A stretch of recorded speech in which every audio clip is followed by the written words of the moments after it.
StarCraft fans, I am back for game 2 between the blue Protoss in the top left here, Bicuspidvalv, and his opponent BlueSteel, the red Zerg, down at the bottom. Again, I am joined by Bicuspidvalv himself, who is going to co-cast this game with me. So, I've got the production tab open. Say hello, Tim. Hello. And I've got the players' names at the top. Everything is going fine. I am for some reason on normal speed instead of faster, so that is ruining everything. Let me just speed that up. This is going well, isn't it, Tim? This is about the third time we've started this game and it's all gone horribly wrong. But anyway, let's get into it. So this map is Lorena, and it is a very strange map indeed. It has got this very narrow path between the two bases. It's a very short path. In terms of what that means about the way this game plays out, it is very easy to get early units across to your opponent via this short route. It is much more difficult to use this path later in the game because these choke points are very easily blocked. It's very easy to set up a concave around these choke points, and if you're trying to move a large army through there that will take a long time to get through there, it will take an absolute beating on the way through. But if all you're trying to do is sneak 6 Zerglings through there in the first 2 minutes of the game, you can definitely achieve that. So BlueSteel is mining gas, but only with one worker. Look, this second worker is just parked next to the gas extractor. That's a bit of an error. Spawning pool has just finished up. So BlueSteel, if he doesn't spot this, is going to be delayed in being able to get his metabolic boost upgrade for the Lings. Queen is building. Expand hatch is down, everything looking really straight up and normal there for BlueSteel. Meanwhile, in the Protoss base, Forge is done. Pylon building next to the front ramp here. I expect to see a cannon shortly after. Side core down, everything looking normal. And +1 upgrades coming out. What's that? Couple of Lings coming? Yep. Yeah. Well, what time are you on? I'm on 215, 216. Yeah. Okay, yeah. Again, these Lings parked outside. So, you know, a couple of early Lings. For a while this time. You're very quiet there, Tim, but yeah. I do like getting these Lings across the map early. I would like to see them poke up into the men. You know, not a crazy idea to leave them down there, because what they can do is deny and expand. Oh! Yeah, although the Mothership Core and the Adept would very quickly clear them out. But if you weren't aware that the Lings were there and you sent the worker down on its own, those two Lings could certainly slow down the Expo. Up in the production tab, you can see that the Zerg is building a Roach Warren, has got an Evo chamber down, and is researching melee attacks.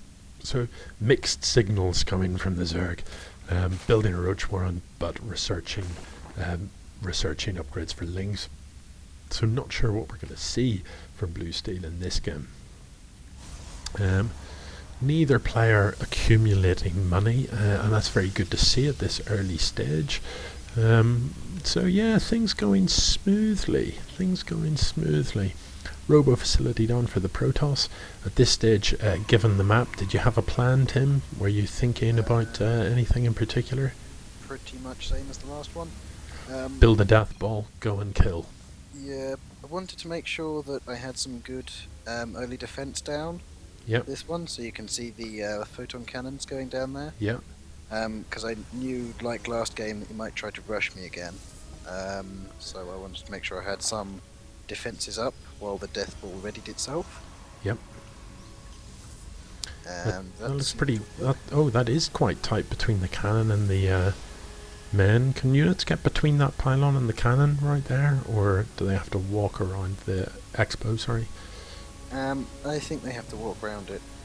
Yeah. This was before I'd started to make sure that stuff could actually get out of my base. Yeah. Which is always a good thing to check.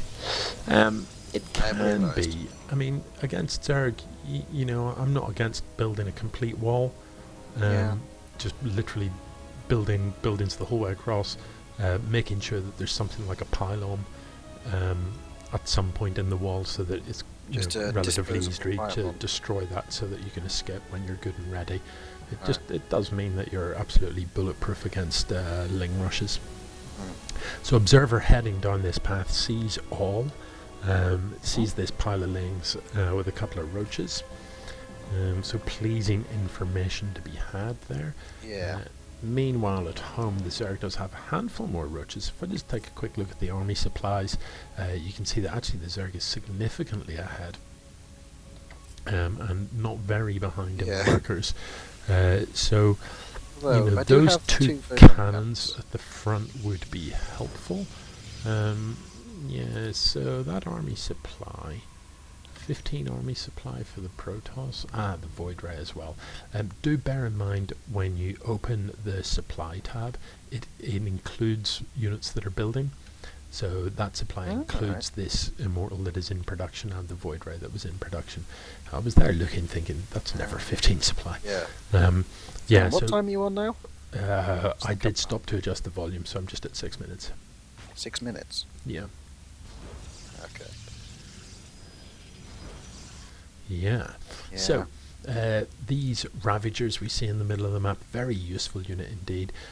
Roaches can turn into Ravagers, and that doesn't really require any upgrades whatsoever to be able to do that. Now, they are micro-intensive, but they can also be used to great effect. These things that they sort of projectiles that they shoot up in the air then come down a second or two later.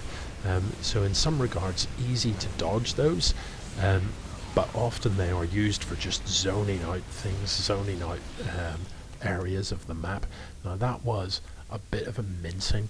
Those Ravagers not used to their very best effect. Difficult to push up a ramp always. Legacy of the Void is designed with quite a significant defender's advantage always. I think the pylons did quite a lot of work there. The pylons certainly did a lot of work. Neither of them with any kills. The mothership's listing 3 kills. The cannon has 6, the other has 3. So, a reasonable amount of damage dealt. It won't tell you how many kills a pylon has unless it's currently overcharged. That's good intel, Tim. I did not know that. That is... look at this ninja expand coming down on the right. Oh, yeah. Very nice. It's a good map for a ninja. I would frequently be tempted on a map like this to ninja right the way across over on the very right-hand side. Cool. Yeah, well, I was trying to go for something that I could defend if he did happen to spot it. Yeah. Tricky defense there. Because the Zerg can escape out the back, so they can run in one way and escape out the back. He's got 2. Oh, that is quite nice. Yeah, so very hard to defend that. So given that it's hard to defend, you might as well put it somewhere that's as far out of sight as possible. So right at the back, you've got a rich base. What do you call it? Gold base. The gold base, is there a gold base on this map? Yeah, I think it's only the one on the little island. Absolute far right. Oh, and opposite. Yeah, so 2 gold bases.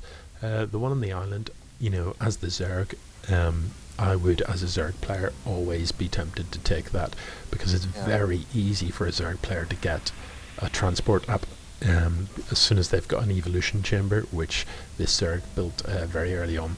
BlueSteel could have converted an Overlord to be able to carry units, and therefore just throw a drone in that. Alternatively, you can drop a Nidus worm to transport stuff, which is quite a useful way. I haven't seen anyone use Nidus worms actually so far. Yeah. What is quite cool, Tim, as a Protoss, if you load a worker into a warp prism and warp in a nexus somewhere, to transfer workers to that nexus, if you your mothership core can recall units to any nexus. So if you've just mined out a base, you just put the mothership core above it and recall all the workers to the new nexus, which is a very cool way to instantly transfer 20 workers. Yeah. I have to admit, mass recall is an exceedingly useful spell.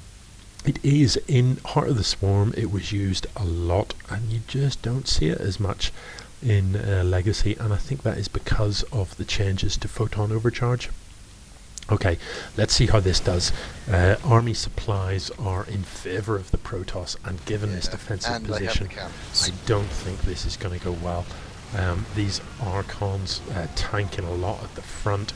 The Void Rays not overcharged, not enabling the prismatic alignment, but doesn't really matter. That army advantage, together with the terrain advantage, meant that attack was fended off pretty easily. Now, these Hydras are going to get caught out. And at this point, every unit counts for BlueSteel. The army supply very heavily in favour of the Protoss, and I fear this is the end for our Zerg player. There's the GG straight away. He sees the death ball come in and bails out. And I don't blame him. He didn't really have a way of defending against that. So what have we learned from that?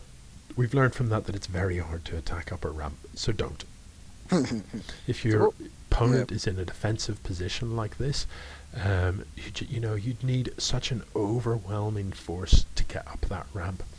The defender's advantage is strong, so as the Zerg player, look to, instead of doing that, expand all over the map, build up a 200 supply army that is just vicious and cruel, and make sure that your opponent cannot expand anywhere else. So yes, the defensive structures are here at the top of this ramp, but just make sure they can't leave, is one tactic. Another tactic is the harass tactic. Go for units like mutas, get them into the mineral line. Go for things like Benling drops, where you just load up overlords with Benlings or even Lings and get them into mineral lines to disrupt your opponent. He did threaten to do that, actually. He did say before our game that he was hoping to do a Baneling drop. Gabriel, I told Gabriel about the Ben Wren some time ago, and he was pretty keen on that as a tactic. But we haven't seen it. Semi-hoping he would try it against disappointing. Did you have anything in place to see it off? No, nothing there. One of the things that's worth noting, if you have got a photon cannon, the Benlings will automatically target the photon cannon. Yes, of course, because it's shooting. Yeah, exactly, because it'll be shooting them, so they will always target the thing that's shooting them. They'll always target an army unit over a worker. Of course, you can get around that if you micro it and you just direct the Benlings or hit X to just blow them up. As long as there's workers in the splash radius, they'll do okay.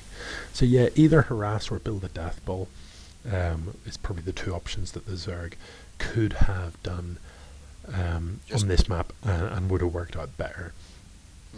Either just expand everywhere, go crazy, knowing that the Protoss army is likely to be slower than yours, and if he moves out to try and damage those expands, you've got that short path across that you can just feed Lings through to counterattack. So Zerg can kind of spread out the whole way across the bottom of the map there. And the shape of this map makes it difficult for the Protoss to attack those bases in the bottom right and then get back in time to defend any sort of counter. But solid victory. Are you feeling confident for the next round, Tim? I'm not sure. I think I'm against Ollie for the next round. Okay, he's a Zerg player, isn't he? He does a bit of everything, I think. Oh, really? He's random. Ollie is... What's his tag? What's his ID? I don't know.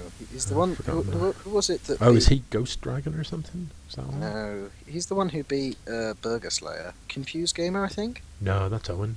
Oh, was that Owen? Oh, yeah. You might not have had any replays from him yet, then. Oh, I've definitely had a replay from Ollie. There's the group you had: Un, Confused Gamer, and Burger Slayer. And there was another one. Yeah, Burger Slayer was quite handy. That was Marley, I remember. Yeah.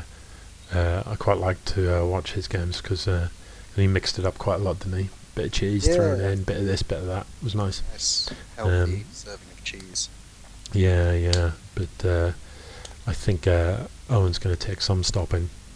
Now, Owen. His macro is very strong, isn't it? No, because Owen lost to Ollie. Did he? Yeah, because remember the winners. Oh, that's news to me. I don't think I've got replays of that. It was. It's me and Ollie. Yeah. And then was Owen facing Lewis? Am I thinking the entirely wrong group? Yeah, I thought the semis were lining up as you, Ollie, Owen, and Lewis. That does sound considerably more likely, actually. Yes. Yes. No, that is it. Yeah. So that's Nemesis Fire, Confused Gamer, Bicuspidvalv, and I want to say Ghost Dragon, but maybe it isn't. That could be him. Yeah, hang on, he's bound to be on my friends list. Oh, but I'm not even logged in. Anyway, I'm still recording, and this is all going on YouTube, so I'll stop chatting at this point. Thanks for watching, folks. Do remember, if you want to co-cast a game, just give me a shout. If you want to play a game or whatever with me, you know, I'm generally up for that, so feel free to friend me up. Anything else you want to see on the channel, let me know, and I'll try my best to stick it on there.